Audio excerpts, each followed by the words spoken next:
If your spouse ever ends up in a nursing home, most people assume the government's going to wipe out all the savings you've built together. That fear is real, but it's also, in large part, wrong. There are federal protections built into Medicaid, specifically designed to keep you from going broke while your spouse gets care. I'm Greg DuPont. I'm an elder law attorney, a CFP, and the founder of the DuPont Law Group. I help families protect what they spent a lifetime building from the threats that most financial advisors never warned them about. Stay with me, because what I'm walking you through today could be the difference between losing everything and keeping your financial life intact. And if you find this type of no-nonsense planning content helpful, go ahead and subscribe right now. A semi-private room in a nursing home now costs an average of $9,277 per month. That's over $111,000 a year, and that number climbs every year. You know what I hear most often when families first come through my door? Greg, we've saved our whole lives. We did everything right, and now we're watching it disappear. That's the cascading effect of long-term care costs no one planned for. And here's what makes it worse. The fragmented financial system most families rely upon is completely unprepared for this moment. Your financial advisor is managing your portfolio. Your estate attorney drafted a will. Your accountant, well, doing taxes, but none of them are talking to each other. Nobody is stress testing your plan against a long-term care crisis. So when it hits, you're left scrambling. But here's what the Medicaid system actually built in for married couples, and why understanding it now, before a crisis, is exactly the kind of planning that makes longevity a blessing and not a curse. When one spouse enters a nursing home and needs to qualify for Medicaid, there's a federal protection called the Community Spouse Resource Allowance. Here's how it works. On the day your spouse enters the facility, Medicaid takes a snapshot of every countable assets that the two of you own. Then the spouse at home, what Medicaid calls the community spouse, gets to keep a protected share of those assets. In 2026, that protected share runs from a minimum of $32,532 all the way up to a maximum of $162,660, according to federal Medicaid guidelines.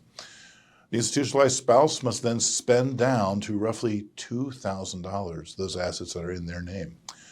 But the community spouse gets to keep the protected share without having to spend it down to qualify their husband or wife for coverage. I want you to sit with that for a second. Up to $162,660 in assets are protected for the spouse staying at home. That's not nothing. That's the difference between keeping the lights on and having to start over in your 70s. Keep watching, because asset protection is only half the picture. The income protection rule is where it gets even more critical, and I'll show you the real numbers in just a moment. Assets are one thing, monthly income is another. And this is where I see most confusion among families who think they understand Medicaid. If a community spouse's monthly income falls below a federally protected floor, Medicaid allows income to be diverted from the institutionalized spouse directly to the at-home spouse to make up the gap.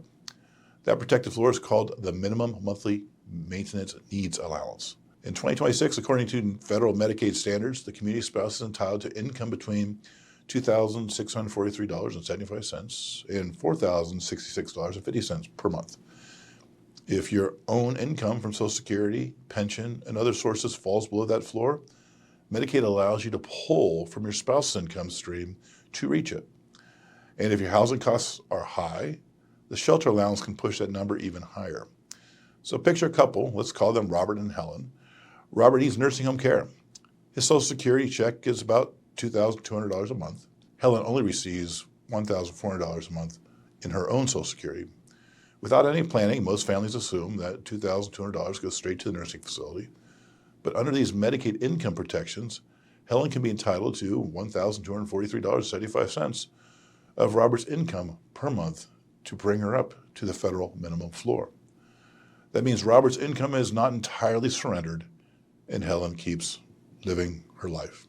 That's a widely important distinction that most families never know to ask about. Now, before anyone gets upset and starts putting things in the comments about Medicaid planning being a loophole, let's talk about that. These protections are not a workaround. They are a federal law. Congress wrote them specifically so that a healthy spouse is not driven into poverty when the other spouse needs care. That's the entire point. Yet very few people know the law in time to use it well. Medicaid has look-back rules. In Ohio, it's a 60-month look-back period, which means Medicaid will examine every asset transfer you made in the 5 years before you applied. If assets were moved improperly, that creates a penalty period, and care will not be covered during that term, which means the families who wait until the crisis hits, who try to rush a plan together in the parking lot of the hospital, are working with almost none of their options still open. I've seen this over and over in my practice. Spouse goes into the hospital unexpectedly. Family calls me in a panic. We go through their situation and find out they gifted $80,000 to the kids 2 years ago. Now they're inside the look-back window, and that gift creates a penalty period before Medicaid will pay. That doesn't have to happen. It simply doesn't. But it requires you to plan before the urgency is there, not after. Our 4D estate planning process solves these problems. We determine your situation, document a plan, defend it against the threats you face, and deliver it in a way that actually works for your family. It's not complicated when you have a trusted professional walking you through it, but it does require you to actually act. If you want to understand exactly how these rules apply to your specific situation, the link in the description takes you to our website, DuPontEstatelaw.com, where you can download our free Medicaid guide and reach out to our team directly. Don't wait until it's too late.